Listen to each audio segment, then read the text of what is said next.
Okay, I'm just going to show you guys real quick how I mount the Mickey Thompson 325/50 R15 onto this Weld 15 by 12 wheel. First, we're going to throw in the valve stem right there. I've got it right here. You're going to need that right there, TR113, and the size is right there. And you decide which one you want to choose as long as it's that size. Just put a little lube on it, and you're gonna need your little tool here, and you're gonna pull it through. I'll show you how to do that real quick. Okay, got the valve stem on the back side. Push through here, a little soap on there. You screw your tool on there all the way, and you just give it a tug, and it pops right into place. And there you go. Okay, so I've put some soap on the back side here, and then let's see if I can just drop this on with one hand. I got the rotation right there.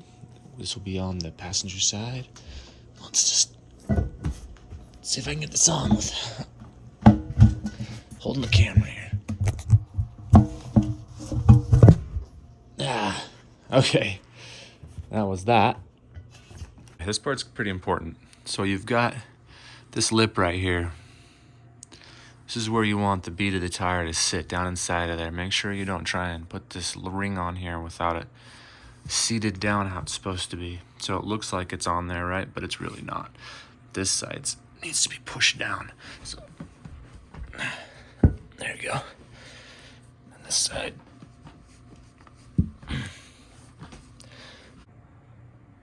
So I'm going to throw some anti-seize on each individual bolt here, and then we'll set that ring and start bolting this down. Okay, so now I've got all the bolts in with some anti-seize and got them all kind of snug down. I'm going to start the torquing process, which the picture I will put up has A, B, and C. And we're just going to start with that. It wants you to do a star pattern on A and B, and then C, it wants you to do a counterclockwise torque around the whole ring.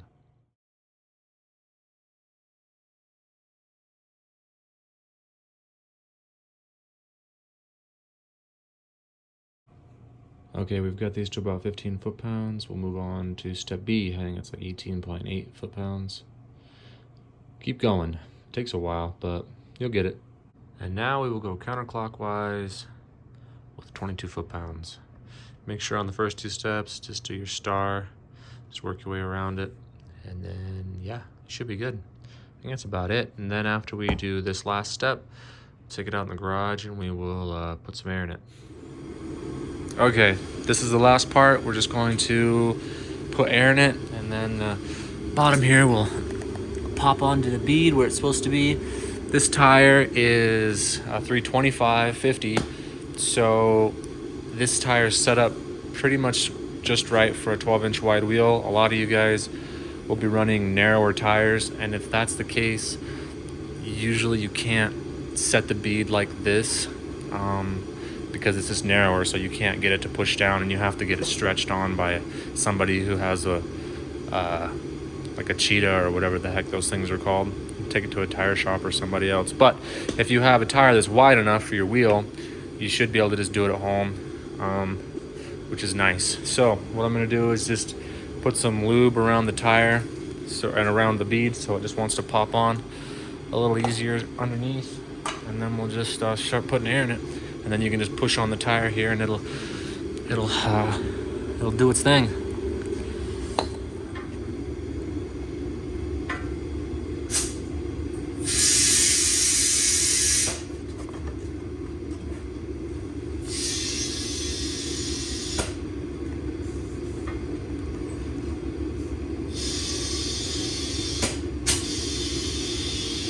Almost there.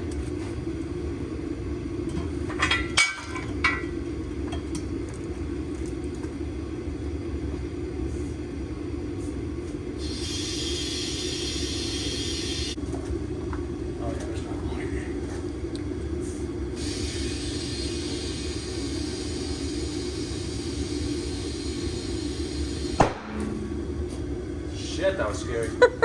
That's it.